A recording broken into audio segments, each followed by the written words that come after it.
자, 지난주는 우리가 설 연휴 때문에 한 주 건너뛰었죠. 그래서 완전히 새로이 하는 것 같아. 느 연속성이 별로 떨어지고. 자, 오늘 공부할 부분은 여러분들 교재 124쪽이죠. 124쪽에 크게 제목이 이제 행정법 관계의 발생, 변경, 소멸, 원인. 근데 소멸하고 원인 사이에 점이 꼈네 제목에. 응? 그건 없어야 될 점인데. 응? 그러니까 발생되고 변경되고 소멸되게 만드는 원인, 그렇게 돼 있는 거지. 응. 그럼 우리가 행정법 관계는 내용적으로 뭐야? 간단히 얘기해서 국가와 개인 사이에 서로 권리, 의무, 응? 이런 내용으로 이제 관계가 맺어지는 거죠. 그래서 우리가 이제 지난번에 공부한 것 중에 개인이 국가에 대해서 행정법상 가지는 권리, 그리고 개인적 공권 이런 거에 대한 논의가 중심이었어, 그죠? 그러면 우리 국가와 개인 사이에 권리 의무가 발생되게 만들고 변경 소멸되게 만드는 원인들에는 뭐가 있을까? 이제 이런 거를 논의하는데, 일단 크게 학문적으로 이렇게 이제 논리 체계를 잡죠. 거기 보면은 개설에 이제 법률 요건, 법률 사실 이런 말이 있잖아. 쌍가로 1번. 응? 그거는 시험하고 직접 상관은 없고 다만 용어의 뜻만 머릿속으로 이해하라 이런 말입니다. 그래서 논리 구조를 보면 동그라미 2번에 3개 용어가 나올 거야. 뭐가 나와? 법률, 사실, 법률, 요건, 그 다음에 법률, 효과 이런 말이 나와요. 응? 그러면 요거는 이제 법이 정한 효과, 그러니까 뭐 법적인 효과 이렇게 생각하면 되지. 그러니까 국가와 국민 사이에 권리나 의무 같은 법적인 효과가 생기기 위해서는 어떻게 돼? 효과가 발생하려면 뭐 해야 돼? 그 법적인 요건이 충족이 돼야 된다. 응? 요건이 다 갖춰져야 효과가 발생하는 거다.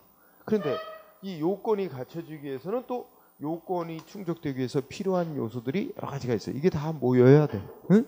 그래서 요것들이 모여서 요건을 충족하면 권리 의무 이런 법적인 효과가 생기는 거다. 응? 이런 논리 구조죠. 그래서 거기 쌍가를 1번에 이제 동그라미 1, 2번 이렇게 되는데 그냥 이 동그라미 1번만 눈으로 읽어봐. 응? 거기에 둘째 줄에 법률 사실이 있고 법률 사실이 모여서 법률 요건을 충족하면 법적인 효과, 법률 효과가 발생되게 된다. 응? 이거는 뭐 개인들 사이의 관계도 마찬가지잖아. 응? 개인들 사이의 권리 의무 관계, 권리 의무 이런 효과가 생기려면 우리 가장 흔한 개인들 사이의 권리 의무 발생되게 만드는 가장 흔한 그 요건이 뭐야? 계약을 맺는 거야. 응? 그러면 계약에서 정한 내용대로 권리 의무가 생기잖아. 응? 누가 자기 집을 팔기로 계약을 맺잖아. 그러면 그게 계약을 맺는 게 요건이야. 응? 이 계약이라는 게 그 개인끼리 합의하는 거란 말이야. 서로. 응? 그래서 합의하는 거지.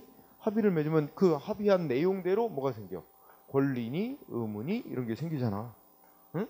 계약서 내용대로 뭐 집을 팔기로 했으면 그 대신에 이제 또 집값을 받기로 했잖아.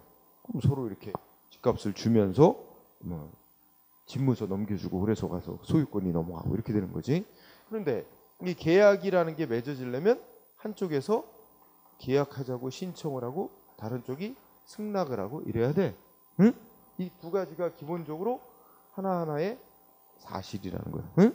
그래서 이게 합의가 되면 계약이 맺어지는 거지. 이 개인들 사이도 그렇고 국가와 개인 사이도 그렇지. 여러분들 공무원으로서 권리 의무 생기려면 임명이 돼야 돼, 여러분들이. 응?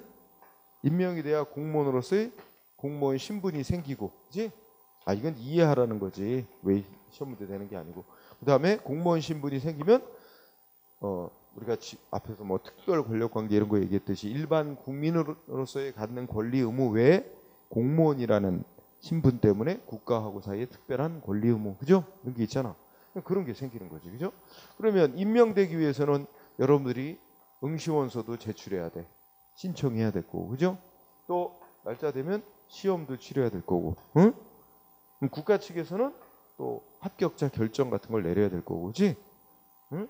이런 조치들이 이런 것들이 쭉 앞에 있어서 이런 요소들이 다 충족이 돼야 임명을 할 수 있지. 그 임명의 요건이 충족돼 임명 행위를 하고 임명해야 공무원으로서 신분이 생기는 거지. 자, 이런 논리죠. 그래서 여기서 공부할 부분은 이제 이런 논리가 쌍가르 1번에 의해서 이제 이런 논리다 이거지. 응? 그래놓고 지우개가 없네. 그래놓고 여기서 아주 가끔씩 시험 문제 내는 게 요거야. 그렇다면 우리 국가와 개인 사이에 권리 의무 같은 법적인 효과가 발생되게 만드는 가장 기본이 되는 법률 사실이라는 거. 응? 자, 요거는 쌍가르 2번에 두 종류로 크게 나눌 수 있다는 거야. 응? 그리고 법학에서 사용하는 용어로 용태라고 분류되는 거와 사건이라고 분류되는 거 이렇게 크게 둘로 나눌 수 있대. 응? 그래서 이게 둘로 나눠지죠. 용태와 사건. 법학에 쓰는 용어. 그러면 이 둘을 나누는 기준은 뭐래? 응? 사람의 정신작용이 들어간 거냐 아니냐? 응? 그러니까 법적인 효과가 발생되게 만드는 요소로서 사람의 정신작용이 들어가 있는지 여부를 기준으로 용태와 사건으로 나눴다. 그래서 용태는 사람의 정신작용이 이제 들어가 있는 거고, 응? 그럼 여기에 대표적인 게 뭐겠어요? 예를 들어, 여러분 아까 뭐 나하고 계약 맺자, 뭐 상대방한테 신청을 한다니. 여러분들이 공무원 되겠다고 응시원서 제출하잖아. 이것도 신청이야. 정신작용의 표시지. 정신작용의 표시니까 용태지. 각종 신청, 뭐 신고, 응? 등등 대표적인 그런 게 많겠죠. 또 신청 신고를 받고 국가 측에서 그래 너의 신청을 받아준다, 너한테 허가한다, 이런 것도 다 정신작용의 표시로 볼 수 있는 거야. 응? 그런데 사건은 정신작용하고 상관없는 요소들이야. 응? 시간이 흘러간다. 사람의 정신작용과 상관없잖아. 시간이 흘러가서 나이가 만 19살 되면 사람 정신작용 상관없이 법에 의해서 뭐가 됐어? 투표권이 인정된다. 응? 권리가 생겨. 시간만 흘러가면. 그렇죠? 응? 또 출생만 하면 부모의 재산 상속권이 생겨. 응? 출생했다는 사실로 인해. 사망했다는 사실로 인해 뭐야? 사망이라는 사실만 생기면 무슨 뭐 운전면허 받았던 게 효력이 없어지고, 응? 그지? 그런 것처럼. 그래서 사건은 정신작용과 상관없는 요소들을 통틀어 사건이라고 하고, 그 정신작용과 상관없는 요소가 발생하면 법적인 효과가 발생하는 거야. 응? 법이 정한 대로. 그래서 뭐 사람이 출생했다는 사실, 사망했다는 사실, 응? 또 시간이 흘러가는 거, 시간 경과, 이런 요소들이 법적인 효과를 발생하게 만드는 요소들인데 정신작용하고 무관한 거야. 이런 건 전부 묶어서 사건이라고 칭한다. 그래서 여러분들이 요 법률 사실의 종류 해가지고 좀 더 뭐 외부적 용태, 내부적 용태 이렇게 말했지만 근데 읽어보면 알 거고, 시험의 포인트는 요 사건에 해당하는 요게 역사적으로 역사적이란데 뭐 한 3, 4년에 한 번 정도씩 가끔 내기도 해. 응? 맨날 내는 건 아니고. 그래서 사건의 박스 안에 사건에 해당하는 예 있죠? 응? 읽어보니까 뭐 있어? 사람의 생사, 출생과 사망이라는 사실 발생하면 권리, 의무 이런 게 생기고 없어지고 이런 효과가 생긴단 말이야. 정신작용 상관없이. 그죠? 그래서 거기 안에 사망하면 의사 면허 받았던 거 없어진단 말이야. 사망이라는 사실로 인해. 그지? 근데 이거와 달리 자기가 의사 면허를 받았는데 나 의사 안 하겠다. 응? 의사 면허를 반납할 수도 있어요. 보건복지부 장관에게. 그럴 사람? 있을 것 같아, 없을 것 같아? 있어. 전번에 보니까 우리 상식적으로 그런 드물지. 근데 어떤 사람 그 사람은 무슨 일 하다가 이렇게 하다가 늦게 뭐 30대 후반인가 이제 한의대를 갔어. 그래갖고 한의사 면허를 받았어. 그래갖고 이 사람이 이제 보통 우리가 그런 말 들어봤어? 그 저 사무장 병원이라고 그런 거 있지? 이게 이제 실제 병원 주인은 따로 있어. 돈 있는 사람. 이 사람이 병원을 짓고 의사를 고용을 해서 이제 의사 월급 주면서 병원 운영하는 거야. 그 투자한 사람은 오로지 돈 버는 게 목적이지. 응? 그러니까 딱 의사한테는 월급만 딱 주고 나머지 많이 벌수록 병원 수입이 늘어날수록 자기 전부 수입이 되지. 이런 게 원래 법으로 허용 안 되는 거거든. 사무장병원이라는 게. 응? 근데 현실은 그런 게 많이 행해진단 말이야. 그래서 이 사람이 뭐 여러 군데 이제 병원을 가봐도 맨날 뭐야? 의사한테 요구하는 게 뭐야? 응? 뭐 필요 없는 진료, 뭐 비싼 진료 막 이런 거 하게 하고 어쨌든 그래가지고 의료보험공단으로부터 돈을 많이 받아내게 하는 거야. 그지? 그런 것 때문에 이 사람이 이제 질려버리는 거야. 와, 내가 원래 한의사를 해왔던 것도 이게 아니었는데. 그런데 회의를 느끼는 거야. 그래서 여러 군데 병원을 다녀봐도 정말 많더라고요. 다 그렇게. 그래갖고 이 사람이 그걸 폭로를 했어. 아, 정말. 그러면서 자기 의사 안 하겠다. 한의사 면허 반납. 응? 딴 일 하겠다. 뭐 이렇게 이제 그게 한번 기사에 나오고 뭐 인터뷰 나오고 막 그런 적이 있었어. 그런 것처럼 이거는 뭐야? 자기가 한의사 면허를 받았지만 나 의사 안 하겠다. 의사 면허 반납하지? 이거 그렇게 해서 의사 면허 효력 없어지는 건 뭐야? 그건 용태지. 용태로 분류돼야지. 자기 정신작용의 표시에 의해서 의사 면허 없어지는 효과 생기는 거잖아. 그러니까 그런 건 용태로 분류할 수 있어. 그건 뭐 반납이 여기에 해당하는 거지, 그렇지? 그러나 의사가 등산 갔다가 추락사 사망하면 정신작용 상관없이 의사 면허 없어지잖아. 그건 사건으로 분류될 수 있다, 그렇지? 아주 그냥 간단한 사실이야. 사람의 출생, 사망, 시간의 경과, 둘째 줄에 일정한 연령에 도달. 일정한 연령에 도달하는 것도 뭐 시간의 경과로 포함시킬 수도 있는 거지, 그렇지? 그래서 자, 거기 있는 것들 가볍게. 그다음에 뭐 우리 얼마 전에 뉴스 들어보면 뭐 벌써 미성년자인 뭐 10살짜리인데 아파트를 소유하고 있어. 응? 그지? 네, 금수저야. 근데 금수저까지는 아니겠다. 응? 은수저. 네. 근데 걔는 그 자기가 자기 앞으로 아파트가 있어. 그러면 어떻게 돼? 세금 내야 될 의무자가 되는 거야. 근데 걔 의사하고는 상관없잖아. 건물, 땅을 소유하고 있다는 그 사실, 객관적인 사실 자체로 뭐야?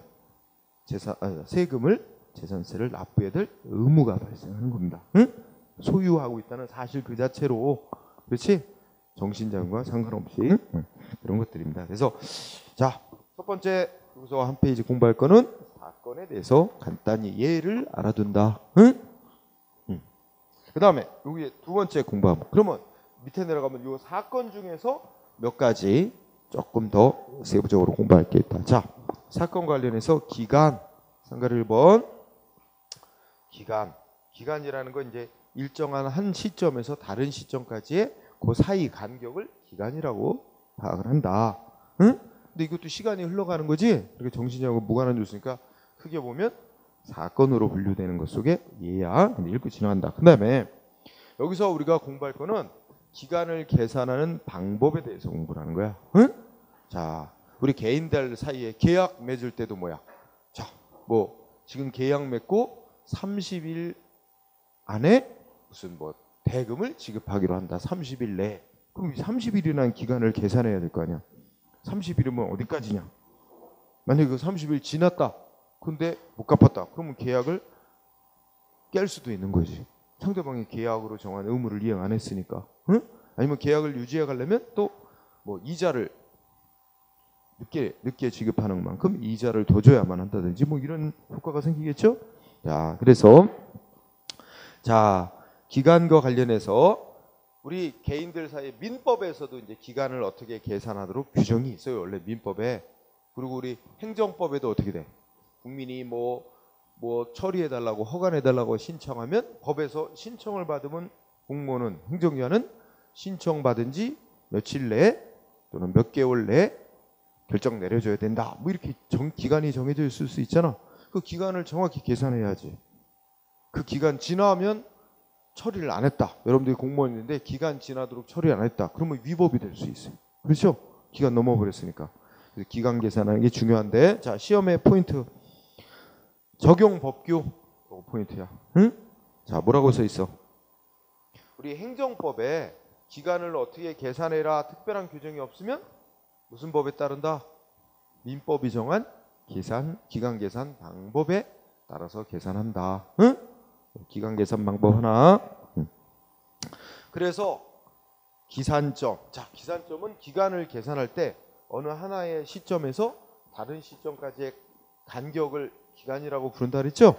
그러면 기간 계산 시작하는 점을 기산점 이렇게 부르거든. 자, 언제부터 기간 계산하는 걸 원칙으로 하느냐? 자, 기산점의 중요한 단어 무슨 단어? 초일 불산입이 원칙이다. 응? 그 첫날은 빼고 계산을 시작하는 게 원칙이다. 이거는 민법에서도 마찬가지고 우리 행정법에서도 마찬가지다. 똑같이 대원칙은 초일 빼고 계산하는 걸 원칙으로 한다. 응? 이게 중요 단어. 다만 법에 첫날부터 넣어서 계산을 해라 규정이 있으면 그게 따를 수밖에 없는 거지. 그래서 오른쪽에 올라가면 동그라미 2번 예외 첫날부터 넣어서 계산해야 되는 경우들이 따로 정해진 경우가 있어요. 응? 그래서 2번 예외 초일 산입해야 되는 경우. 그래서 그 박스 안에 얘들이 있죠. 응? 그래서 특히 그 얘들을 좀 알아둬야 돼. 이건 약간 암기. 그래서 특히 뭐 2번 연령을 계산할 때라든지 그죠? 응? 사람 나이 계산하는 거 있지? 연령을 계산할 때라든지 또 뭐 국회는 임시회, 정기회 이렇게 해서 그 회의 여는 기간을 정한 다음에 회의를 하잖아. 그 임시회를 열기도 하고 정기회의 매년 9월 달 되면 정기국회라고 해서 정해진 기간 내 이제 회의를 한단 말이야. 그래서 국회의 임시회, 정기회 회기 기간 계산할 때 또 국민이 민원 사무 처리해달라고 신청받고 행정처 민원 사무 처리할 때도 신청 들어온 시점부터 계산하도록 법이 정해놨어요. 그래서 민원 처리 기간 또 뭐 6번째 출생 신고, 사망 신고 기간, 응? 애 태어나면 30일 출생한 지 30일 안에 신고를 해야 돼 있어. 그 기간 지나면 뭐야? 과태료 물어요. 돈 몇만 원씩 물어. 늦게 할수록 액수가 늘어나게 돼 있어. 출생신고, 사망신고도 마찬가지. 그래서 출생한 그날부터 집어넣는 거야. 응? 30일을 계산할 때, 응? 그런 것처럼 또 누군가 오늘 구속시켰다. 오늘 밤 11시 반에 구속됐어. 어떤 사람. 그래도 어떻게 돼? 그 사람은 하루 구속된 거로 치지. 11시 밤 11시 반에 구속됐어도 그날 오전 0시부터 하루 다 구속된 거로 치는 거지. 그렇게 되면 하루 30분만 구속되고 이득 보는 거지. 그렇지? 자, 그래서 공부 어떻게 해야 돼? 원칙은 행정법에서도 민법에서 마찬가지로 첫날 빼고 계산하는 걸 원칙으로 하는데 예외적으로 첫날을 넣어서 계산해야 되는 경우들이 있다. 그거 체크하고 그 다음에 만료점 공부하는 거야. 만료점은 야, 기간을 법으로 정해놨건 뭐 했을 거 아니야? 언제까지, 그지? 그러면 그 정해진 말일날이 끝나면 이제 기간은 만료되는 건데, 다만 두 번째 줄, 첫째 끝에 고기 밑줄, 기간 말일날이 끝나기로 기간 만료되는 날이 토요일이나 공휴일에 해당하면 그 다음 날로 만료되는 것으로 한다라고 민법이 정하고 있어. 그래서 우리 행정법에서 특별한 규정이 없으면 다 이에 따르는 겁니다. 거기서 중요한 단어는 이 길이야. 이 길. 다음 날이란 뜻이야. 응? 그래서 우리 지난주에 설 연휴였잖아. 그죠? 그래서 뭐 금요일부터인가 그랬잖아. 그럼 금요일까지 뭘 내야 되는 거였어. 세금을 내야 된다. 그러면 어떻게 돼? 근데 금요일이 공휴일이 아니야. 그죠? 그러면 토, 일, 일요일까지 계속 휴일이고 월요일까지 내면 되는 거지. 금요일까지 내게 되는 건 월요일까지 내면 되는 거야. 그렇죠? 연휴가 그 휴일이 끝난 그 다음 날 만료되는 거로 하는 거니까. 그래서 그렇게 여기 공부할 건 세 가지다. 첫째, 네 가지구나. 적용되는 법, 응? 특별한 규정이 없으면 민법의 기간 계산 방법을 따른다. 그 다음에 두 번째, 첫날 민법과 마찬가지로 첫날 빼고 계산하는 걸 원칙으로 삼되 예외 규정이 있으면 그에 따른다. 예외에 해당하는 사유. 그 다음에 세 번째, 끝나는 날이 공휴일, 토요일이나 공휴일이면 그 다음 날로 공휴일 다 끝나고 다음 날 이길날 만료되는 것으로 한다. 응? 그렇게 공부할 사항. 뭐 간단히 이 부분은 간단히 체크하는 사항이다. 그 다음에 또 하나 시간의 경과와 관련된 얘기로 시효제도라는 게 있어. 응? 자, 시효제도라는 거 오랫동안 계속된 상태를 존중해서 존중하는 제도야. 그래서 자, 의의는 가볍게 읽고 지나가는 겁니다. 응? 자, 읽어보자. 시효 제도란 일정한 사실 상태가 장기간 오랫동안 계속된 경우에 그 상태를 그대로 존중하는 제도로서 오랫동안 계속된 상태를 존중함으로써 법과 관련된 법적 생활의 안정성을 보호하기 위한 제도다 하면서 이제 동그라미 2번에 보면은 이게 이제 두 가지 제도가 있다.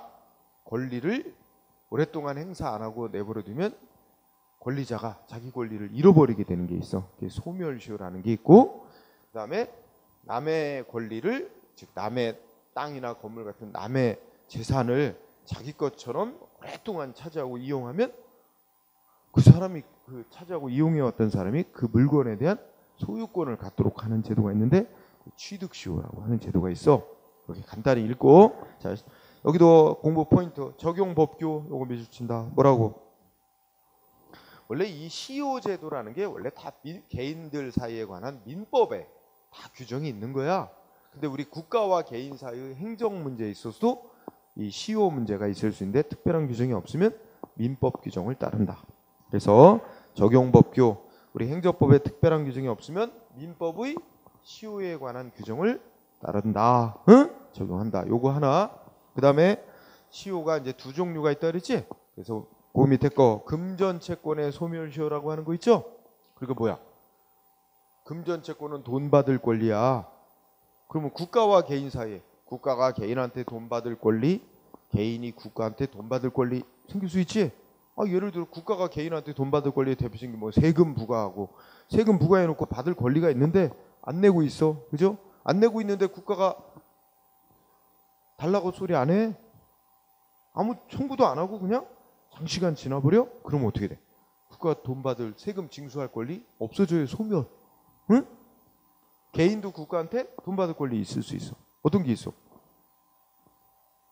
공무원이 위법하게 직무를 수행해서 내가 손해를 입어서 손해배상 받을 권리가 있어. 돈으로 배상받을 권리가. 근데 내가 손해배상 해달라고 청구를 안 하고 오랫동안 지나면 돈 받을 권리가 없어져 버리는 거야. 응? 개인들 사이에서는 또 어떤 게 있어? 공무원도 마찬가지다. 공무원 월급 일했어.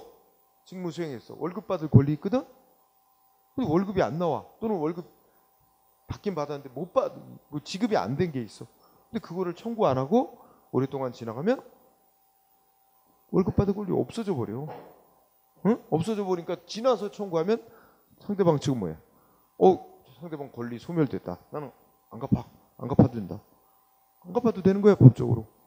응? 그래서 한마디로 하면 자기가 권리를 돈 받을 권리가 있는데도 권리를 행사 안 하고 내버려 두면 권리 없어지게 하는 거야.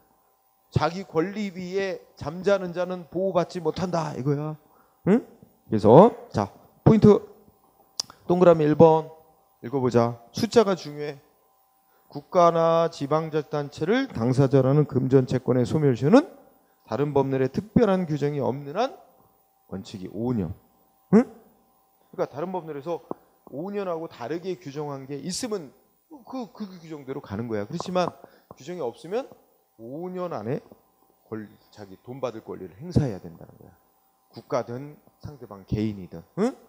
5년이 지나도 권리 행사하면 권리 없어진다. 돈 받을 권리. 그래서 5년 이게 중요한 거다. 응? 응. 그 다음에 뭐 2번은 좀 넘어가고 동그라미 3번 보면 5년보다 짧은 기간 내에 돈 달라고 권리를 행사해야 된다고 따로 규정한 예들이 있어. 응? 동그라미 3번에 뭐 5년보다 짧게 예를 들면 무슨 두 번째 줄에 산재보상 보험 청구권, 응? 또 공무원 연금법상의 무슨 단기 급여 지급 청구권. 국가에 대한 손해배상 청구권은 몇 년 안에 청구해야 돼?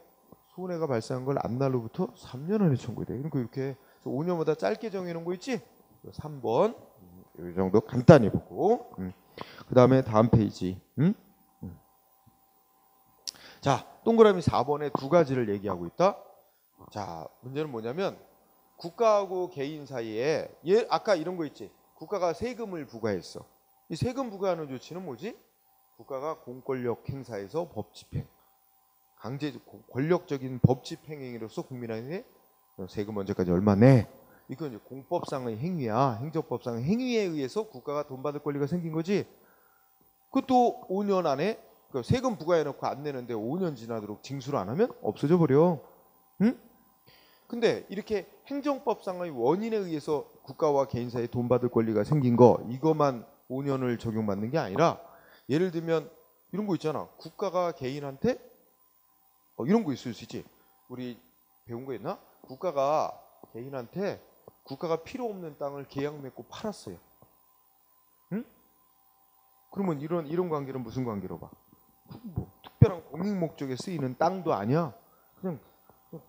그냥 재산으로 보유하고 있던 땅, 공익 목적으로 특별한 쓰이지도 않는 재산, 이런 재산을 일반 재산이라고 하잖아. 그럼 일반 재산 개인한테 무슨 기업한테 돈 받고 팔았어. 계약을 맺고, 응? 팔았어. 근데 상대방이 뭐야? 땅 문서는 다 넘겨줬다고 가져가냐. 근데 땅값을 안 줘. 그럼 이게 사법상 계약을 맺었는데 그러면 돈 받을 권리가 사법상은 이제 금전 채권이야. 사법상 원인에 의해서 생긴. 이것도 어떻게 돼? 5년 적용받는 거야. 응? 원래 민법상으로는 개인들 간에 이제 돈 받을 권리는 그 원칙이 10년이 지나도 권리 행사를 안 하면 없어지는 게 원칙이에요. 근데 행정법 관계에서는 국가하고 개인하고의 돈 받을 권리는 돈 받을 권리가 생긴 원인이 공법상의 행위에 의해 생겼든 사법상의 행위에 의해 생겼든 상관 안 하고 하여튼 국가가 한쪽 당사자, 국가나 지방자치단체가 한쪽 당사자가 돼서 생긴 그 관계에서 발생한 금전채권은 다 5년을 적용받는다는 거야. 응? 그래서 요거 작년에도 시험에 한번 나왔어. 자, 동그라미 4번에 뭐 두 번째 줄 사법상 행위를 원인으로 발생한 금전채권도 포함. 그 말은 뭐야? 똑같이 국가나 지방자치단체가 한쪽 당사자라면 다 돈 받을 권리는 5년에 적용을 받는다는 거야. 응? 그다음에 근데 여기에 대해서 이제 불만이 제기된 거야. 야, 원래 그 민법에 오면 사법상 원인의 사법상 사법 관계에서 발생한 금전채권은 원칙적으로 10년으로 돼 있단 말이야. 응? 근데 그렇다면 국가와 개인 사이도 사법상 원인에 의해서 생긴 금전채권은 민법처럼 10년을 적용해야 되는데 왜 반토막으로 5년을 규정해 놨느냐? 이거는 뭐야? 이 국가를 괜히 특별 대우해 주는 거다. 응? 이렇게 해서 평등 원칙 위반 이런 문제가 제기됐어요. 하지만 판례는 뭐라고 했냐면 야, 그거는 개인이 국가한테 돈 받을 권리도 5년이고 국가가 개인한테 돈 받을 권리도 다 똑같이 5년 적용받으니까 뭐 개인과 국가 사이에 불평등은 아니다. 다만 일반 민법에 적용을 받는 사법 관계에서의 금전채권은 원칙이 10년을 했는데 공법 이 국가하고 사이에서 이 5년 후에는 건 보다 행정을 둘러싼 관계를 신속히 빨리 확정을 해야 될 필요성에서 입법자가 그럴 필요성을 인정하고 좀 짧게 정해놓은 입법 재량에 속하는 범위에 속하는 거기 때문에 헌법 위반이라고 말할 수는 없다. 이런 논리였어. 그래서 자, 동그라미 4번에 두 가지. 여기서는 사법상 원인에 의해서 생긴 채권도 5년을 적용받는 거에 포함된다는 거. 응? 국가나 지자체가 한쪽 당사자이라면. 그 다음에 두 번째는 민법은 사법상 원인에 의해서 생긴 금전채권은 원칙이 10년으로 돼 있는데 짧게 5년으로 정해놨다 그래도 그거 뭐야? 헌법 위반이라고 보지 않는다는 거. 응? 두 가지. 그 다음에 동그라미 5번은 잘은 안 나오는 거야. 자, 요거는 다른 논리를 이해하기 위해서 기본 바탕인데, 자, 우리가 소멸시효라는 건 자기가 돈 받을 권리가 있는데도 권리를 행사 안 하고 내버려 두는 거. 그럼 권리 없어지는 거잖아. 정해진 기간 지나면. 그럼 언제부터 그 5년이라는 기간이 진행이 시작되는 거냐? 이거 묻는 거야. 응? 언제부터 시작된대? 동그라미 5번에 5년의 기간 계산 시작점 언제부터 잡는 거래? 권리자가 자기 권리를 행사할 수 있는 때부터 잡는 거야. 그래서 동그라미 5번은 권리를 행사할 수 있는 때부터. 응? 권리자가 자기 권리를 행사. 여기서 권리를 행사할 수 있는 때란 법적으로 권리를 행사하는데 지장이 없는 경우를 말해. 응? 자, 가볍게 읽고 동그라미 6번 대우 중요해. 자, 소멸시효의 중단 또는 정지. 근데 소멸시효의 중단 정지란 보자. 소멸시효란 권리자가 자기 권리를 행사할 수 있는데도 불구하고 일정 기간 권리를 행사 안 하면 권리가 없어지게 하는 거지. 근데 그 정해진 기간 지나기 전에 권리를 행사하면 그러면 권리를 잃어버리게 하면 안 됩니다. 권리자를 보호해야 돼. 그래서 중단이란 이 권리자가 권리를 행사할 수 있는 때로부터 5년이 지나면 권리 없어지는 건데 5년 지나기 전에 권리를 행사했어. 그러면 어떻게 되는 거야? 중단이란 이제까지 지나왔던 기간은 다 꽝. 다시 권리 행사한 시점부터 또 5년의 시간을 또 벌게 하는 게 중단이라는 제도입니다. 그 중단은 기존에 지나왔던 기존에 경과했던 기간은 꽝이 되게 하는 그런 효과를 갖게 하는 게 중단이고, 정지라는 거는 잠깐 기간 진행을 멈춰 놓는 거야. 어느 때냐면 권리자가 자기 권리를 행사할 수 없는 상태여서 권리를 행사 못했다는 이유. 그러니까 예를 들면 지진이 났어.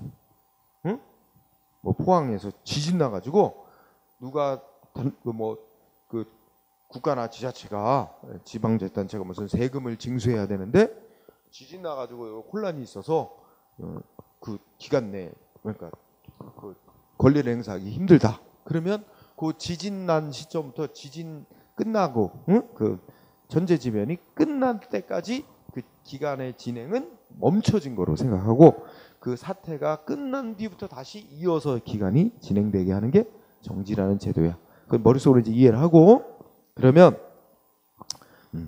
자, 그 동그라미 6번에 두째 줄부터 먼저 읽어봐. 뭐라고 돼 있어? 이 소멸시효, 시효의 중단 정지 등에 관하여 우리 행정법에 특별한 규정이 없으면 민법의 규정을 따릅니다. 그거 밑줄. 두째 줄에 시효의 중단 정지에 관하여 특별한 규정이 없으면 원칙적으로 민법 규정에 따른다. 요게 하나. 그런데 특별한 규정이 있을까 없을까? 있어요. 그래서 그 첫째 줄 앞에 뭐야? 국가나 지방자단체가 하는 납입고지 기타 독촉 납부채고. 독촉이나 납부채고나 뭐 똑같은 거야. 그러니까 국가나 지방자단체가 개인한테 너 왜 세금 안 내고 있어? 독촉장을 보내거나 고지서를 보내거나 이러면 어떻게 된다고? 소멸시효가 중단되는 효과가 생긴단 말이야. 근데 왜 이게 특별한 거냐면 개인 간에 돈 받을 권리 있지? 우리 개인 간에 내가 누구한테 개인한테 돈 빌려줬는데 너 왜 내 돈 안 갚아고 독촉을 하잖아. 근데 이거는 개인 간에는 이게 소멸시효가 중단되는 효과를 인정 안 해주고 있어요. 민법에서는. 근데 우리 행정관계에서는 국가가 개인한테 너 왜 세금 안 내고 있어? 독촉장을 보내잖아. 그러면 어떻게 돼? 소멸시효가 중단되는 효과를 인정해. 그래서 다시 5년의 시간을 또 벌게 하고 있는 거야. 그러니까 민법에서는 인정 안 되는 특별한 걸 인정한 거지.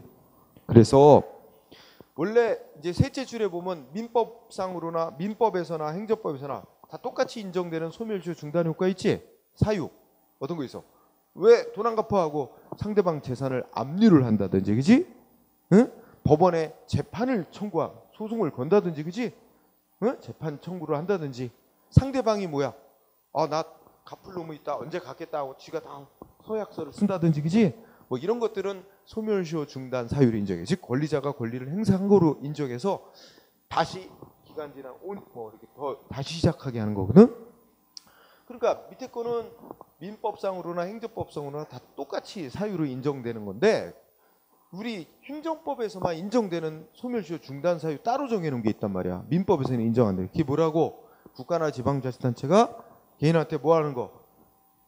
세금 내라 고지서를 보고하거나 독촉장을 보내거나 이러면 특권을 주는 거냐. 국가가 세금 받을 권리, 돈 받을 권리 소멸시효 중단돼서 다시 5년 또 시간 버는 거로 인정해 주잖아. 민법에서는 개인 간에는 그거 인정 안 해주는데 그게 그래서 특이해서 그걸 내는 거야. 그래서 요게 이제 특별한 규정이고 요런 거 규정이 없으면 나머지는 다 민법이 정한 거와 똑같이 한다는 얘기야. 이해됐죠? 요거 공부하고. 그 다음에 동그라미 7번 하나만 공부하는데, 자, 소멸시효가 완성됐다? 그러면 어떻게 되는 거야? 소멸시효가 완성되면, 즉 국가가 이때부터 이제 돈 받을 권리를 행사할 수 있었는데 5년이 지나도록 돈 받을 권리를 행사 안 했다. 그러면 자, 요 5년 지나면 우리가 소멸시효 완성됐다고 표현하고, 소멸시효가 완성되면 아까 기산점은 뭐야? 권리자가 권리를 행사할 수 있었던 그때로 소급을 해서 처음부터 그 사람의 권리는 없었던 것으로 다루는 거야. 그렇지? 그래서 소멸시효 완성의 효과, 결론은 뭐야? 첫째, 그때 기산일에 소급하여 권리가 소멸하는 거야. 응? 그죠? 단 둘째 줄 판례에 따르면 재판이 벌어졌어. 재판으로 싸움이 났어. 응? 소송에서 만약에 이거 보자. 자, 국가가 개인한테 지금 그 세금을 부과했고 안 내고 있는데 제가 안 낸 상태에서 5년이 지났어. 그죠? 아니면 또 뭐 이런 거 있잖아. 개인도 있어. 개인이 세금을 납부를 했어요. 그런데 뭐야? 안 내도 되는 세금을 이중으로 또 낸 거야. 응? 이미 세금 부과된 거 냈거든? 냈는데 국가가 착오로 세금구조를 이중으로 다시 또 내보냈어. 근데 상대방 또 모르고 그냥 내버렸어. 이중 납부가 됐어. 그러면 나중에 세금 부과한 건 무효고, 응? 그 다음에 낸 돈은 어떻게 돼? 그럼 국가가 아무런 법적으로 가질 원인 없이 받아갖고 있는 게 돼서 그런 걸 우리가 조금 이따 배우겠지만 부당한 이득을 얻고 있다 그래. 그러면 자, 이중으로 부과된 세금은 무효인데, 무효인 세금 부과인데 납부를 했다. 그럼 납부한 순간부터 이 국가는 부당 이득을 얻은 게 되고 상대방은 돈 돌려달라고 반환 청구를 할 수 있어요. 반환 청구권이 있어. 근데 돌려달라고 청구를 안 하고 어떻게 돼? 5년 지났어. 응? 5년 지났어. 그런데 5년 지나서 돌려달라고 하는 거야. 응? 그러니까 뭐야? 세무서장이 안 돌려주고 있어. 아니면 아무 대답을 안 하고 있거야. 그랬더니 상대방이 소송을 냈어. 내가 낸 세금 부당이득이라 돌려줘야 되는데 안 돌려주고 있다고 소송 갔어. 응? 근데 국가가 뭐라 그래? 얘는 이미 5년이 지나도록 자기 돈 받을 권리를 행사를 한 적이 없으니 얘 소멸시효 완성됐다. 응? 이렇게 국가가 주장을 하면 판사가 고려해. 5년 지났네 안 지났나 따져봤고 5년 지났네? 안 갚아도 된다. 응? 돌려주지 않는다. 이렇게 판결할 텐데 국가가 그런 주장을 안 하고 있어. 5년이 지났다. 소멸시효가 다 완성됐다. 이런 주장을 안 하고 있으면 판사가 그것 5년 소멸시효 기간은 5년 지났으니까 뭐야? 안 돌려도 된다. 이렇게 알아서 판결 못 내려준단 말이야. 재판에 있어서 기본 원칙은 뭔데? 자기가 주장을 해야 되는 거야. 자기한테 이익되는 거, 자기한테 유리한 걸 주장을 해야 법원이 판사가 고려해서 재판해 주지. 자기가 주장도 안 하는데 판사가 알아서 고려해서 재판해 주지는 않는다는 거야. 따라서 그 문장 무슨 말인지 알겠지? 응? 둘째 줄에 판례는 시효의 이익을 받는 자, 시효의 이익을 받는 자는 우리 당연히 돈 갚을 자겠지. 채무자겠지. 채무자. 응? 갚아야 될 자. 채무자가 소송에서 소멸시효가 다 완성됐으니까 나 안 갚아도 된다. 주장을 하면 그걸 고려해서 이제 재판을 해줄 텐데 그런 주장도 안 하면 알아서 고려해서 재판해 줄 수는 없다는 얘기입니다. 법원이. 응? 그러니까 재판에 있어서는 기본 원칙이 지한테 유리한 건 지가 주장을 해야 되기 때문에 주장도 안 하는데 고려해서 재판해 줄 수는 없다. 응? 그런 얘기 같이 공부합니다. 그 다음에 자, 소멸시효의 반대 개념이 취득시효야. 응? 밑에는 취득시효. 거기에 이제 일단 동그라미 1번에 세 줄인데 그 눈으로 읽고 지나가. 야, 남의 부동산, 예를 들면 남의 땅, 응? 남의 땅이나 남의 건물을 자기 것처럼, 응? 차지하고 이용을 한다 그래. 그리고 평온하고 공연하게 이런 말인데 이거는 뭐 분쟁 다툼이 없이, 응? 그리고 공공연하게, 응? 이 남의 땅을 20년 이상 지 땅처럼 차지하고 이용해 오면 뭐가 된대? 그 실제 차지하고 이용해 온 사람 소유권 인정해 준다는 거야. 응? 이게 취득시효 제도예요. 외울 필요는 없습니다. 응? 그 물건에 대해서 그 소유 실제 권리자와 상관없이 차지하고 이용해온 자가 소유권을 취득한다 그랬지? 민법에. 그래서 이 규정이 우리 행정법 관계도 원칙적으로 적용됩니다. 응? 그래서 이걸 취득시효 제도라고 하는데 거꾸로 생각해 보면 야 원래 이 땅임자가 있다 쳐도 자기 반대로 생각하면 자기 땅에 대한 권리를 제대로 찾아먹지 못하는 거지. 자기 땅에 자기 권리에 잠자고 있잖아. 또 반대로 생각하면. 그죠? 자, 그러면 시험에 중요한 거 동그라미 1번이 아주 중요합니다. 응? 자, 우리가 지난 시간에도 공부했는지 모르겠다. 국유재산법이라는 법에 보면 국유재산 또 지방자치단체가 소유하는 재산을 공유재산 이렇게 부르지. 국유재산이나 공유재산은 그 용도에 따라 크게 두 가지로 구분한다 그랬어. 뭐야? 어떻게 나온다 그랬어? 그것이 공익목적, 행정목적으로 쓰는 재산. 뭐라고 불러? 행정재산. 이거 배웠잖아. 응? 그 다음에 행정목적, 공익목적으로 안 쓰는 재산은 전부 통틀어 일반재산. 옛날 명칭은 잡종재산. 이렇게 불렀어. 이렇게 용도에 따라 두 가지로 나온단 말이야. 그런데 요 행정목적, 공익목적으로 쓰이는 재산은 이게 국가가 이게 관리를 좀 소홀히 하는 틈을 타서 개인이 딱 국가 땅 같은 걸 차지하고 이용한다. 20년 지났다. 그럼 그 사람 자기 소유권 인정해 준다. 이렇게 되면 국가가 국가 땅인데 뭐 도로로 이용하고 있는 땅. 그럼 도로로 이용하는데 우리가 이제 도로가 이렇게 있는데 뭐야? 누가 이렇게 도로를 먹고 건물을 질 수가 있어요? 그렇지 않아요? 근데 이 사람만 삐죽 나 있으면 딱 칠 텐데 그 옆집 사람들 다 여기다 줄 맞춰서 이렇게 돼. 그리고 수십 년 지나 다 모르고 지날 수 있잖아. 그런 다음에 20년 지나면 이거 다 A 땅, B 땅, 원래는 이게 국가 땅이었어. 도로로 쓰고 있는. 그래서 여기에 속하는 건데 이거 다 개인 소유권 인정해주면, 그지? 이런 일이 생기면 국가 땅 잘 안 남아날 것 같아. 관리가 소홀히 되는 틈을 타서 개인들이 다 야금야금 지네 거를 다 차지해버려. 이 공익 목적 달성에 큰 지장을 가져올 수 있대. 그래서 이거는 인정을 안 해주고 있어요. 그래서 이거 개인이 뭐 100년이 지나도록 지가 땅처럼 차지하고 이용했어도 개인 땅 못 되는 거야. 행정 목적으로 쓰이고 있는 땅은. 그래서 이거는 어떻게 된다고? 행정재산. 이게 학문적으로 공물이라고도 그래. 공익 목적으로 쓰이는 물건. 응? 자, 공물은 뭐가 안 된다고? 동그라미 2번. 행정재산은 뭐가 안 돼? 시효 취득이라고도 해도 되고 취득시효라고 해도 되고 시효 취득 대상이 안 된다. 법으로 명시라 해놨어. 명시.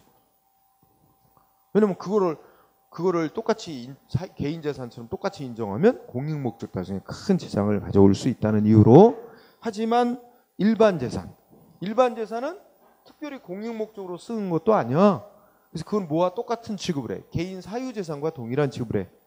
응? 국가 재산이라도 개인 재산과 똑같은 취급을 해서 일반 재산은 시효 취득 대상이 된다. 응? 1번이 제일 중요한 거야. 동그라미 1번. 그래서 모든 국유재산이 다 시효 취득 내지는 취득시효 대상이 되는 게 아니고 되는 게 있고 안 되는 게 있다. 응? 꼭 알아두고. 그러면 1번이 제일 중요하고 2번은 만약에 그러니까 이거는 시효로 인한 취득, 시효 취득 또는 취득시효 대상 안 된다. 요거는 시효 취득 또는 취득시효 대상 된다. 지금 이거 얘기한 거지, 동그라미. 그런데 요 행정재산은 이제 시효 취득 대상이 되려면 이게 더 이상 행정 목적, 공익 목적으로 안 쓴다라고 용도를 폐지시켜야 돼. 용도 폐지. 용도를 폐지하면 어떻게 될까? 응? 더 이상 이 땅이 있는데 이게 도로로 이용되던 도로로 제공되던 땅인데 국가 땅인데 이제 더 이상 이 도로로 안 쓴다. 도로 용도 폐지하면 성격이 뭐로 바뀌는 거야? 일반 재산으로 성질화하고. 일반 재산이 되고 난 뒤에는 이게 대상이 될 수가 있어. 근데 행정 재산일 때는 대상이 될 수가 없는 거고, 응?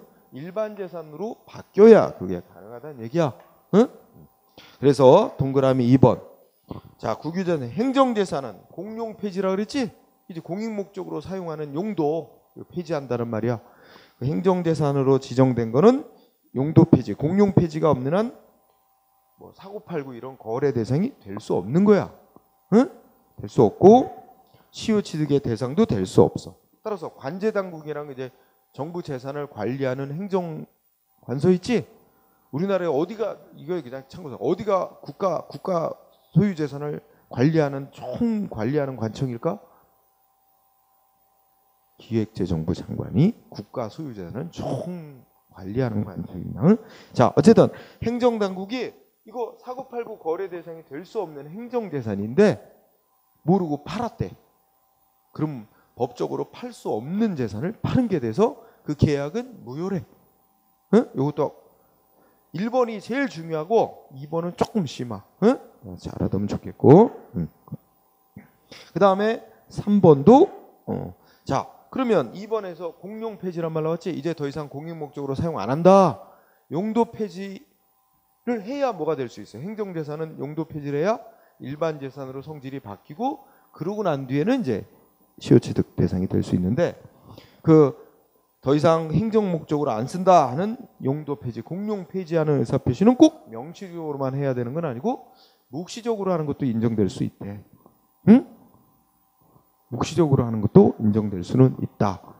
그래서 일단 첫 번째 포인트, 공용 폐지의 의사 표시는 묵시적인 경우도 인정될 수는 있대. 그런데 그렇다면 첫째 그때 야 원래 행정 목적으로 쓰인 예를 들면 이게 원래는 도로로 지정이 됐고 도로로 쓰여 왔어. 그런데 옆에 이쪽 가까운 길에 뭐가 생겼어? 새로 큰 도로가 새로 났어. 새로 나고 사실 이건 도로로 지정돼 있긴 한데 거의 도로로 사용되지도 않고 막 잡초가 무성하고 사람들이 어떻게 그냥 안 다니는 길이 돼 버렸어. 근데 도로로 지정은 돼 있는 거야 상태야. 근데 실제는 도로로 쓰이고 있지 않아. 그렇다면 보자. 원래 도로로 제공된 목적의 행정재산이 본래 이 도로로 이용되도록 하는 용도에 제공되지 않고 있는 상태에 놓여 있다는 그 사실 그 하나만으로 더 이상 이게 도로로 안 쓴다 하고 묵시적으로 용도 폐지했다고 볼 수 없대. 응? 자, 그러니까 묵시적으로 용도 폐지하는 것도 인정될 수는 있는 건데 다만 원래의 용도에 사실상 안 쓰이고 있다는 사실 그거 하나만 가지고 묵시적으로 용도 폐지가 됐다라고 그거 하나만 갖고 인정되지는 않는다는 거야. 응? 거기까지. 4번은 뭐 크게 신경 안 써도 크게 될 수 있습니다. 응? 4번도 이제 두 가지가 들어가 있는데 지금 우리가 1, 2, 3번은 뭐에 대해서 얘기한 거야? 국가 소유 재산, 국가나 지방자치단체 소유 재산을 개인이 시효로 취득할 수 있느냐 이 문제를 다룬 거지. 근데 국가도 마찬가지다. 국가도 개인 땅 차지하고 20년간 아무 문제 없으면 개인 땅 소유권 취득해요. 응? 그래서 여기 원래 여기 이거 A 땅이야. A라는 사람 땅. 근데 여기 부대가 있었어. 군부대. 근데 부대가 원래는 이렇게 자리 잡고 있다가 부대가 점점 커지면서 확대되면서 여기까지가 부대 땅이 됐다? 아니 이게 다 먹었다고 치자. 부대가 여기까지 다 군부대로 막 설치. 그럼 원래 땅은 A 땅인데 이런 상태에서 20년 지났어. 그럼 어떻게 돼? 이거 국가 땅이 돼버려요. A 땅. 응? 그렇지? 개인 땅도 이렇게 국가에 의해서 시효특돼서 국가로 소유권이 넘어갈 수도 있습니다. 이런 땅 되게 많아요. 응? 자, 그래서 그렇게 정리. 그러면 127쪽에서 129쪽까지 판례가 나와. 판례 몇 개 중요한 게 있습니다. 자, 판례 1번은 아까 공부한 거 확인 차원에서 밑줄 친 부분 중에 국가가 개인한테 돈 받을 권리, 세금 부과 같은 공법적인 원인에 의해서 돈 받을 권리뿐만 아니라 사법상 원인에 의해서 돈 받을 권리도 5년 기간 적용받는 거에 포함된단 말이야. 응? 그렇죠? 그래서 밑줄 친 부분에 맞아요. 국가의 사법상 행위에서 발생한 국가의 금전 채권이나 금전 채무도 다 5년에 적용된다는 거야. 5년 기간 적용받는다는 거. 응? 자, 그 다음에 2번은 왜 국가하고 개인 사이에 돈 받을 권리는 민법은 원칙이 10년인데 왜 5년으로 더 짧게 해놨느냐? 그럴 만한 합리적 이유가 있다. 그래서 평등원칙 위반 아니다 그랬지 아까? 확인했고. 또 3번도 1번하고 똑같다. 그 돈 받을 권리가 발생되는 원인이 공법적 원인이건 사법적 원인이건 간에 뭐야? 다 5년의 소멸시효 적용받는 거고 국가가 뭐야? 고지서를 보냈다든지 독촉을 하면 소멸시효 중단의 효과가 발생하는 건 똑같아. 응? 같은 얘기. 여러분 꼭 봐야 되는 거 4번, 5번, 4번, 5번은 아주 중요합니다. 자, 일단 4번에 보면은 아까 국가가 왜 너 세금 안 내냐 하고 고지서 보내면 어떻게 된다 그랬어? 소멸시효 중단의 효과가 인정되게 그 특별한 효과를 규정해놨대. 그래서 일단 납입고지 돈 내라 뭐 고지서를 보냈어. 그러면 소멸시효 중단의 효력이 일단 발생. 그런데 나중에 세금 부과가 취소됐대. 응? 세금 부과가 위법이 있다고 취소가 돼도 끝에 뭐래? 뭐는 상실되지 않는다는 거야. 일단 생긴 소멸시효 중단의 효과는 상실되는 거 아니래. 이게 중요한 거야. 즉 끝부분에 상실되지 않는다. 소멸시효 중단의 효력은. 그러면 어떻게 되는 거야? 세금부가 고지서 보내고 이제 세금부를 했어. 소멸시효 중단의 효력이 생겼는데 얼마 있다가 세금부가 위법이었다고 취소됐대. 그러면 어떻게 돼? 그래도 소멸시효 중단 효과는 안 없어졌지. 그러면 아직 5년의 기간이 남아있는 거지. 그럼 그 사이에 행정기관은 어떻게 하면 돼? 세금부가 위법하게 부과했다고 취소됐으니까 다시 어떻게 하면 돼? 적법하게 보완해서 적법하게 다시 세금부가 또 하면 되는 거야. 응? 그치? 일단 왜냐면 세금부가 있음으로써 납입고지가 있음으로써 소멸시효 중단의 효과가 생긴 게 없어지는 건 아니라고 보기 때문에. 왜냐면 권리를 갖고 있는 국가가 자기 권리 위에 잠자고 가만히 있었던 건 아니다. 적어도 돈 갚아라 하고 뭐 고지서 보내고 독촉하고 이 권리 행사를 한 이상은 소멸시효 중단 효과는 생긴 거고, 설령 위법한 세금부였다고 취소되더라도 소멸시효 중단은 효과가 여전히 있는 거니까 권리가 없어진 건 아니다. 다시 하자를 보완해서 적법하게 세금 부과를 다시 할 수 있는 거다. 이렇게 내어지는 거. 요거 아주 중요. 그 다음에 5번. 자, 그러면 자 여기는 이제 변상금 징수한다 그러지? 첫째 줄에. 하여튼 변상금이라고 국가 재산을 허락도 안 받고 사용하다 걸린 자한테 물리는 게 변상금이야. 변상금을 이제 부과했어. 그지? 안 내고 있어. 그래서 납입고지했어. 독촉하고 고지서 보내서. 그러니까 무슨 효과가 생겨? 소멸시효 중단 효과가 생겼지. 그래서 납입고지에 의한 변상금 징수권자의 권리 행사에 의해서 이미 발생한 소멸시효 중단의 효력은 그 부관이 이거 똑같지? 4번, 5번. 나중에 취소되더라도 소멸시효 중단 효과가 없어지는 거 아니라 그랬잖아. 4번, 5번 같은 이치. 응? 4번, 5번 묻고 주로 시험은 4번을 많이 내. 이제까지. 응? 4번, 5번은 같은 취지다. 4번 위주로 공부하고. 그 다음에 6번은 이제까지 딱 한 번 정도 시험 나온 적이 있어. 6번은 뭐냐면 첫째 중간에 보면 복수의 채권이래. 그러니까 쉽게 말하면 개인이 국가한테 돈 받을 권리가 2개 이상 있단 말이야. 응? 뭐 때문에 돈 받을 권리? 뭐 때문에 돈 받을 권리? 응? 복수니까 돈 받을 권리가 여러 개 있어. 근데 그 중에 어떻게 돼? 자기 돈 받을 권리 중에 하나만 돈 달라고 청구를 했어. 그러면 그 청구한 권리에 대해서만 뭐가 인정돼? 소멸시효 중단의 효과가 인정되고 나머지 권리에까지 소멸시효 중단의 효과가 발생하는 건 아니다. 이해됐어요? 돈 받을 권리가 여러 개 있을 때 그 여러 개에 대해서 다 청구를 했으면 다 소멸시효 중단되는 효과가 생기는 건데 하나만 청구했으면 그 청구한 권리에 대해서만 소멸시효 중단 효과가 생기는 거다. 이해됐죠? 6번. 그러면 사실 6번하고 7번이 또 거의 같은 얘기를 하는 거야. 응? 6, 7번. 6번을 보고 6, 7번 묻고. 자, 8번 아주 중요하다. 8번. 가장 이 중에 중요한 판례 4번과 8번. 아주 중요한 판례. 자, 8번. 아까 뭐 공부했냐면 여기 보면 돈 갚아야 할 자가 안 갖고 있으니까 그 사람의 재산을 압류한다는 말이 나와. 압류하면 강력한 권리를 행사하는 거라 이건 뭐 민법에서든 행정법에서든 다 똑같이 뭐 인정해 주는 거야. 소멸시효 중단되는 효과 인정해 주는 거야. 압류하는. 응? 그래서 어떤 사람 세금을 안 내니까 뭐 들어갔대? 압류하러 간 거야. 응?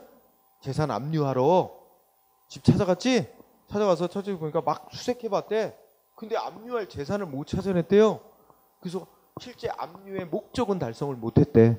그렇더라도 자, 돈 받을 권리자가 자기 권리 행사 안 하고 잠자고 있었던 건 아니다. 압류하려고 노력했잖아. 그러니까 소멸시효 중단 효력 인정해 준다는 거야. 그래서 자 8번 세무공무원이 어쩌고해서 수색했으나 자 압류할 목적물을 못 찾아서 압류를 실행하지 못했대.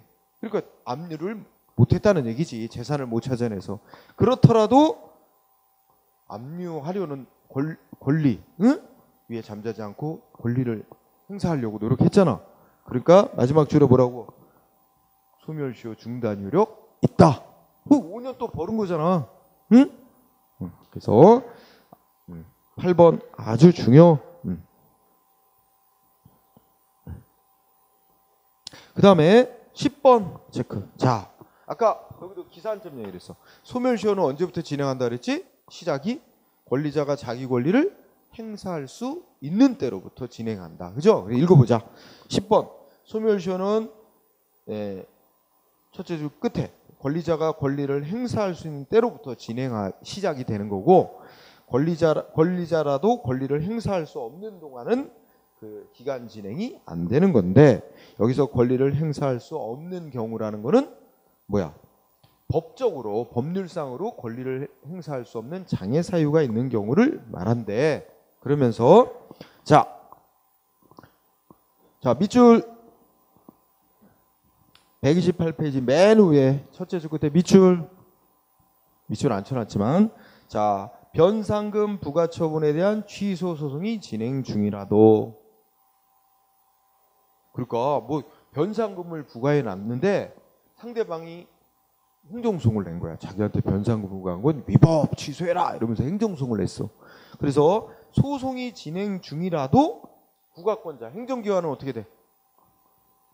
자기가 변상금 부과한 게 위법이었다면 위법이라고 인정을 한다면 위법하게 변상금 부과했던 걸 스스로 취소하고 제대로 다시 부과하는 권리를 행사할 수 있는 건데 그렇지? 그렇다면 이게 무슨 말이야? 권리를 법적으로 제대로 행사하는데 장애가 없단 말이야. 지금 자기가 부과한 게 위법이었다면 소송 도중이라도 하자를 위법을 수정해서 보완해서 제대로 적법하게 다시 부과권을 행사할 수 있는데도 안 하고 있으면 어떻게 되는 거야? 시효는 계속 진행이 된단 말이야. 응? 그래서 일단 첫째 문장 변상금 부과 처분에 대한 취소송이 진행 중이라도 상대방이 소송을 해서 소송을 하는 중에도 행정기관은 부과권자인 행정기관은 어떻게 돼? 자기가 부과했던 게 위법이다 그러면 스스로 취소하고 그 위법 하자를 보완해서 다시 적법한 부과 처분을 할 수도 있는 거다. 응? 여기까지가 일단 핵심. 그러므로 그 부과권을 제대로 다시 행사하는데 아무런 법률적인 장애가 없는데도 불구하고 그렇게 조치를 안 했어요. 그럼 그동안 계속 시효는 진행이 되는 거지. 그래서 그 법률상의 장애 사유가 있는 경우에 해당한다고 볼 수 없기 때문에 소송이 진행되는 동안에도 그 국가의 변상금 부과권의 부과징수권의 소멸시효는 계속 진행이 되는 거다. 응? 그래갖고 만약에 소송이 변상금 부과권에 대한 소송이 변상금 부과 조치를 일단 했지. 응? 변상금 부과 처분이라는 걸 일단 세무서장 등이 했을 거 아니야? 맞아. 했는데 이때 했어. 그런데 자 상대방 납부를 안 한 상태에서 어떻게 되고 있는 거야? 납부를 안 했어. 납부를 안 한 상태에서 뭐야? 상대방 소송을 냈어. 행정소송 1심. 여기서 뭐 소송에서 진측이 또 2심. 또 대법원까지 가서 최종 대법원에서 뭐라고 판결났다? 변상금 부과는 위법이니까 취소한다 이러고 판결났대. 근데 이게 얼마 지났냐? 벌써 7년이 지났대. 예를 들어. 그러면 어떻게 된 거야? 상대방 부과해놓고 이때부터 저 권리 행사할 수 있었는데도 제대로 안 하고 계속 내버려 뒀다면 5년의 소멸시효가 진행이 된 거야. 그러면 7년이 지난 뒤에 와서 어떻게 됐어요? 취소한다. 그러면 다시 부과 못하는 거야. 위법을 이때 와서 보완해가지고 다시 부과 못하게 돼. 소송 도중에 5년 지나기 전에 위법을 보완해서 다시 적법한 부과 처분을 할 수도 있는 거잖아. 그랬다면 소송에서 그러면 뭐 소송이 계속 진행될 이유도 없겠지만, 응? 그래서 요 판례 매우 중요한다. 네. 그 다음에 11번 또 체크. 자, 거기 뭐라 그랬어? 두 번째 줄에 앞에서부터 보자. 세금에 관한 소멸시효가 완성되면 국가의 세금 부과권 없어진 거고, 납세 의무자의 납세 의무도 당연히 없어지는 거다. 응? 따라서 소멸시효가 다 완성되고 나요. 그리고 5년 다 지난 후에 세금 부과한 처분은 의무 없는 자에 대해서 세금 내라고 의무 부과한 거니까 뭐야? 위법이 중대하고 명백해서 무효다. 그랬습니다. 그죠? 읽어보고 끝에가 포인트. 무효라 그랬어. 소멸시효 완성되고 난 후에 세금 부과 다시 한 건 무효다.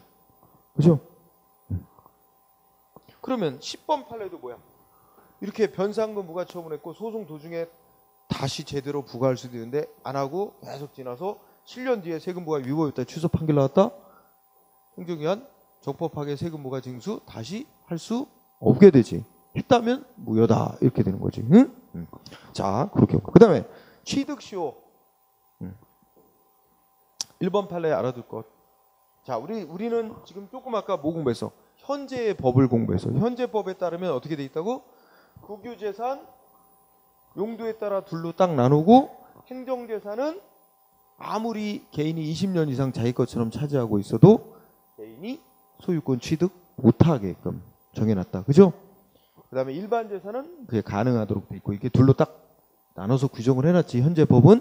근데 현재 이렇게 되기 전에 법은 다르게 돼 있었단 말이야. 그래서 그 1번에 보면 국가가 소유한 재산이라도 무슨 재산? 옛날 명칭의 잡종재산. 이게 일반 재산이지. 국가가 소유한 재산에도 행정 목적으로 안 쓰는 재산은 개인 재산과 똑같은 취급을 해야 맞는 건데도 불구하고 과거에 개정되기 전에 국유재산법은 국가 재산이기만 하면 무조건 뭐야? 개인이 아무리 지 것처럼 20년 이상 차지해도 다 시효 취득 안 된다고 규정을 해놨는데, 이거는 국유재산 중에 일반 재산, 즉 잡종재산은 사유재산과 똑같은 취급을 해야 되는데도 불구하고 국가 소유 재산이라는 이유만으로 개인의 소유권 취득 대상에서 제외시켜놓은 건 이건 불평등하게 국가를 우대한 거다. 평등원칙 위반으로 위헌 판정받아서 무효화된 거야. 그래서 지금 아까 말한 대로 현재 법은 이렇게 둘로 딱 갈라서 구분해놨다는 얘기지. 그래서 1번 알아두고, 2번은 그럼 아까 한 거다. 그죠? 한번 확인. 행정재산이라면 더 이상 공익용도로 안 쓴다 하고 공용 폐지, 즉 용도 폐지가 되지 않는 한은 사고팔고 이런 사법상 거래 대상이 될 수도 없고 시효 취득의 대상도 될 수 없는 거다. 근데 행정당국이 모르고 팔았다면 뭐야? 무효다. 이런 얘기 있었고, 그리고 용도 폐지한다, 공익 목적으로 쓴다는 거, 용도 폐지는 묵시적으로 하는 것도 인정될 수도 있지만 원래 공익 목적이 제공된 용도에 사실상 안 쓰이고 있다는 그 사실 하나만 가지고는 묵시적으로 용도 폐지가 있었다고 볼 수 없다. 뭐 그런 얘기들이 있지. 그리고 항상 또 2번에 마지막에 가면 입증 누가 해야 되냐, 증명 누가 해야 되냐 이런 거 나오지. 야, 입증 얘기 나오면 다 재판에 가서 하는 건데, 재판에서 뭔가를 입증해야 되는 건 그 증명해야 될 게 지한테 유리하게 되는 쪽에서 입증해야 돼. 그럼 뭐야? 자기가 이제 소유권 취득을 했다라는 걸 주장하는 측에서 야, 20년 지났다, 응? 그런 거 입증해야 될 거 아니야. 자기가 권리를 취득하기 위해서는. 그죠? 그거 너무 당연한 거냐? 시효로 인한 소유권 취득을 주장하는 측에게 그 소멸시효 완성됐다는 걸 입증해야 할 책임이다. 당연한 얘기지. 그런 논리로 공부하면 됩니다. 네, 다른 건 뭐 특별한 요점이 없어. 응? 그래서 3, 4, 5, 6이 있지만 참고로 읽어보면 되는 정도. 응? 핵심은 그거였다. 자, 그러고 나면 오른쪽 페이지 129페이지에 제척기간이라고 나와 있어. 거의 시험에 사용하지는 않습니다. 응? 자, 일단 제척기간이란 뜻 첫째 줄 일정한 권리에 대해서 법이 정한 권리의 존속기간 이런 의미야. 그리고 대표적인 예가 뭐라고? 행정심판 청구기간, 행정소송 제기간. 우리 개인은 뭔가 억울하게 행정조치 받으면 국가를 상대로 행정심판이나 행정소송을 제기할 권리가 있는데 이거 짧은 시간 내에 권리를 행사해라. 짧게 정해놓은 거야. 비슷해. 소멸시효하고 비슷하긴 한데 소멸시효는 보다 장기간 권리자가 자기 권리를 행사 안 하고 방치했을 때 권리 없어지게 하는 거지. 요거는 행정을 둘러싼 관계를 빨리 결정 짓자라는 차원에서 법이 짧게 권리를 행사하는 기간을 정해놓은 거. 요걸 제척기간이라 그래. 응? 그래서 자, 네. 뭐 거의 시험에 잘 안 내는 거니까 그냥 읽고 지나가는 정도 충분합니다. 응? 판례도 그냥 읽고 지나가도 돼요. 자, 그러나 쌍가로 4번은 한 줄 정도씩 쓰인다. 자, 우리 공법상의 주소, 행정법상의 주소는 어디로 한다? 주소가 어디냐에 따라서 여러 가지 법적 효과가 달라집니다. 많이 관련이 있죠. 주소가 어디냐에 따라서 여러분들 이번 6월 5월 달인가? 6월 며칠 날 지방선거 있는 것 같아. 그지? 거기 투표권, 선거권이 자기 지역 어디에다가 선거를 하게 되잖아. 그런 것처럼 주소가 어디냐에 따라서 여러 가지 행정법적인 효과가 달라지게 됩니다. 자, 어쨌든 공부할 사항은 동그라미 2번, 의에서 동그라미 2번. 우리 행정법 관계, 공법 관계, 행정법 관계에 있어서 사람의 주소는 어디로 한다? 주민등록지를 기준으로 한다. 응? 동그라미 2번. 주민등록법에 따른 주민등록지를 주소로 한다. 그리고 주소의 수는 주민등록법에 따르면 주민등록은 한 군데만, 시군구 어디 자기가 거주하는 곳 한 군데만 하게 되기 때문에 주소는 하나만 인정한다. 응? 간단한 사실이야. 딱 두 가지. 주민등록법에 의한 주민등록지를 주소로 인정한다. 응? 실제 사는 곳하고 상관없이 주민등록이 되어 있는 것을 그 사람의 주소지로 한다. 행정법 관계에서. 그지? 두 번째는 주소 수는 하나만 인정한다는 거. 그지? 자, 여기까지 하고 잠깐 쉬었다가 진행해요. 응?